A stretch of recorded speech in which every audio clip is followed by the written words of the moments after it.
Right, ఈరోజు subject వచ్చేసి the great journalist తులసి చంద్ గారి గురించి, అదేవిధంగా ప్రశ్నించే గొంతుగా ప్రశ్న యూట్యూబ్ ఛానల్ రావణ్ గురించి.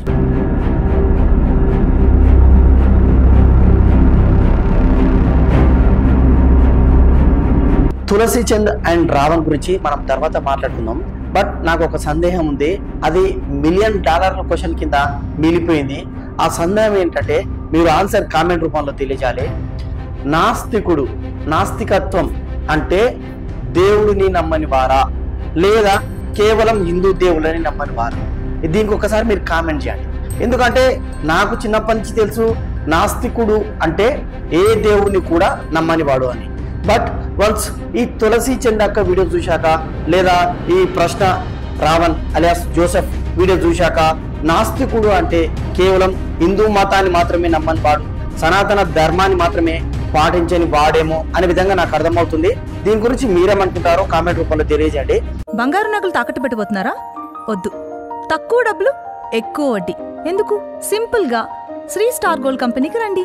German technology, purity check, best online రేట్లో అమ్మి 2 minutes లో క్యాష్ ని ఇంటికి తీసుకువెళ్ళండి. ప్రశాంతంగా ఉండండి. ఎందుకు వీళ్ళ గురించి మాట్లాడాల్సి వస్తుందంటే కొన్ని వీడియోస్ చూశాను. ఈ కెమెరా ముందుకు వచ్చే ముందు ఈమెవి ఒక 10 వీడియోస్, ఆయనవి ఒక 10 వీడియోస్ చూశాను. చూస్తే ఆ 10 వీడియోస్ లో వరుసగా కూడా సనాతన ధర్మానికి అగనెస్ట్ గా వీడియోస్ ఉన్నాయి. ఇంకా గట్టిగా చెప్పాలంటే కేవలం పవన్ కళ్యాణ్ గారిని టార్గెట్ చేస్తూ లేదా మోదీ గారిని టార్గెట్ చేస్తూ బీజేపీని టార్గెట్ చేస్తూ ఎక్కడ చూసినా కూడా హిందుత్వాన్ని ఈజీగా వ్యతిరేకించినట్టు, హిందువులందరూ భక్తాయులు అనే మాదిరిగా వీళ్ళు వక్రీకరిస్తున్నారు, వీళ్ళు చిత్రీకరిస్తున్నారు అనేది నాకు పెద్ద సందేహం. అయితే నా సందేహం మాత్రమే కాదు, నిజం కూడా అది. ఇప్పుడు జర్నలిస్టు అంటే మనం ఏమనుకుంటాం, ప్రజా సమస్యల్ని ప్రభుత్వం దగ్గరికి లేదా ప్రతిపక్షం దగ్గరికి తీసుకెళ్లి ఆ సమస్యలకు పరిష్కారం కోసం కొట్లాడుతారేమో, మధ్యలో ప్రజలకు ప్రభుత్వానికి మధ్యలో వారధిగా ఉండి అనుకుంటాం. కానీ ఇక్కడ చూస్తే అసలు ప్రజా సమస్యల గురించి దేవుడెరుగు. ఎప్పుడు చూసినా కూడా సనాతన ధర్మం, దేవుడు ఉందా దేవుడు లేడా, పవన్ కళ్యాణ్ ఎందుకు సనాతన ధర్మం కోసం చించుకుంటున్నాడు, ఇదే క్వశ్చన్స్. అసలు ఇది ఎవరు అడిగారు? చాలా మంది కనీసం కూడు గూడు గుడ్డ ఈ 3 లేక ఇబ్బంది పడుతున్న ఈ తరంలో దేవుడు ఉండా లేడనేది ఇప్పుడు సబ్జెక్టా? ఇప్పుడు నువ్వు దానికోసానికే యూట్యూబ్ ఛానల్ పెట్టుకుంటే నీకు జర్నలిస్ట్ అనే పదం ఎందుకు? నువ్వు ఒక పాస్టరో లేకుంటే ఏదో ఒక బాబానో లేకుంటే ఏదో మాంత్రికుడు అని పెట్టుకోవచ్చు కదా, లేకుంటే ఏదో ఇమాం అని పెట్టుకొని ఛానల్ నడుపుకోవచ్చు కదా. చాలా మంది అట్లా చేస్తా ఉన్నారు.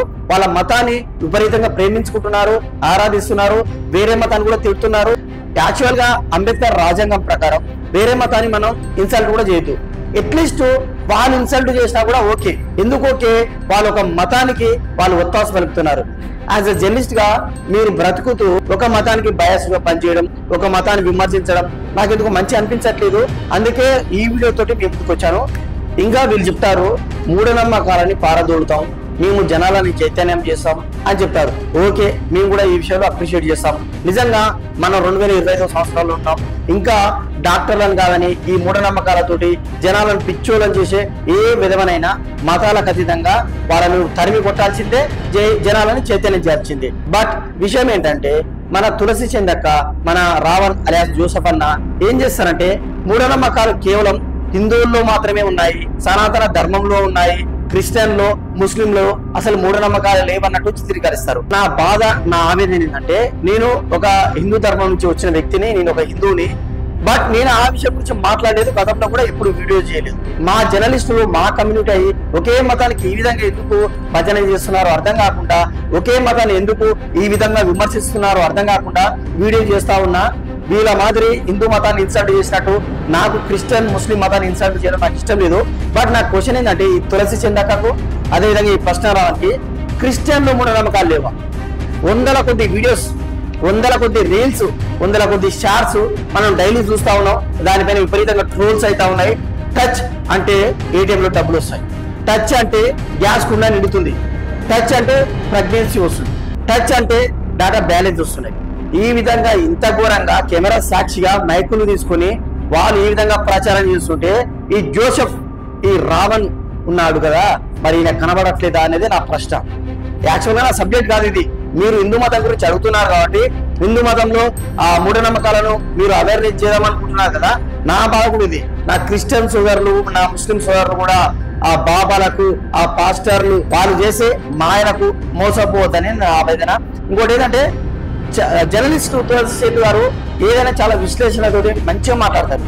ఈమె మాట్లాడితే ఎంతో దూరం వెళ్తుంది, చాలా గ్రౌండ్కి వెళ్తుంది. కాబట్టి ఈమె మంచి మంచి వీడియో చేసి ప్రజలకు అవసరం వచ్చేది, ప్రజెంట్ గా ప్రజలు ఏ సమస్యతోటి బాధపడుతున్నారు, దాన్ని ప్రభుత్వ దృష్టికి ఏ విధంగా తీసుకెళ్లాలి, దాని గురించి ఆలోచించి వీడియో చేస్తే ఇంకా ఈమె రీచ్ పెరుగుతుంది, జనాల్లో ఆదరణ పెరుగుతుంది. ఇది వదిలేసి ప్రవీణ్ పగడాల్ అనే వ్యక్తి తాగి చనిపోలేదు, సనాతనవాదులు హత్య చేశారు, ఈ సబ్జెక్టు మనకు అవసరం లేని సబ్జెక్ట్ అక్క. మనం జర్నలిస్టులం, మన కమ్యూనిటీ జర్నలిస్టు. ఇక ప్రశ్న విషయానికి వస్తే ఛానల్ పేరు ఎంత బాగుంది. అసలు ప్రశ్న అన్నాడు అంటే డెఫినెట్ గా ప్రశ్నిస్తాడు, విపరీతంగా టార్చర్ పెడతాడు ఈ ప్రభుత్వాన్ని, గత ప్రభుత్వాన్ని అనుకుంటా ఉంటాం.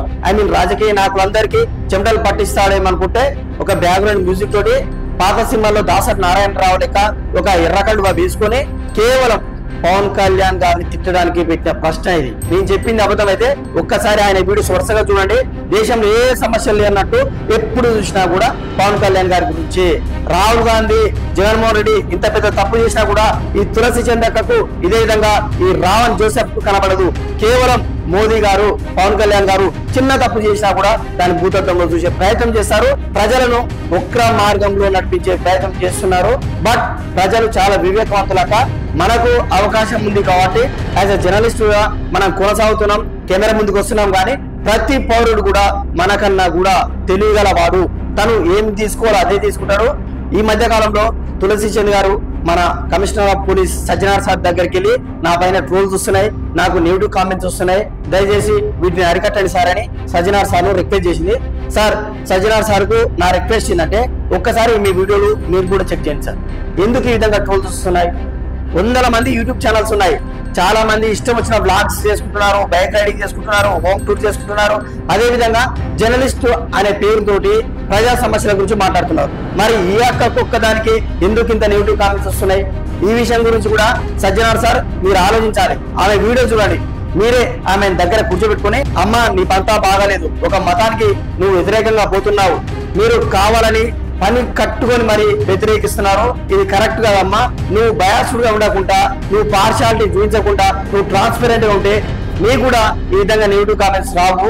సో నీ పంతా మార్చుకో తల్లి ఫస్ట్ అని సజ్జనార్ సార్ ఆ తులసి చంద్ గారికి మీరు చెప్పాలి. ఈ వీడియో చూసిన వ్యూవర్స్ అందరూ తులసి చంద్ జర్నలిస్ట్, అదే విధంగా ప్రశ్న రావణ్ అలియాస్ జోసెఫ్, వీరి గురించి మీ ఒపీనియన్ ఏందో కామెంట్ రూపంలో తెలియజేయండి. Thanks for watching R Telugu. ఇంకా మన ఛానల్ ని సబ్స్క్రైబ్ చేసుకుని ఉంటే సబ్స్క్రైబ్ చేసుకోండి. మంచి మంచి కంటెంట్ తోటి మీ ముందుకు వస్తాను.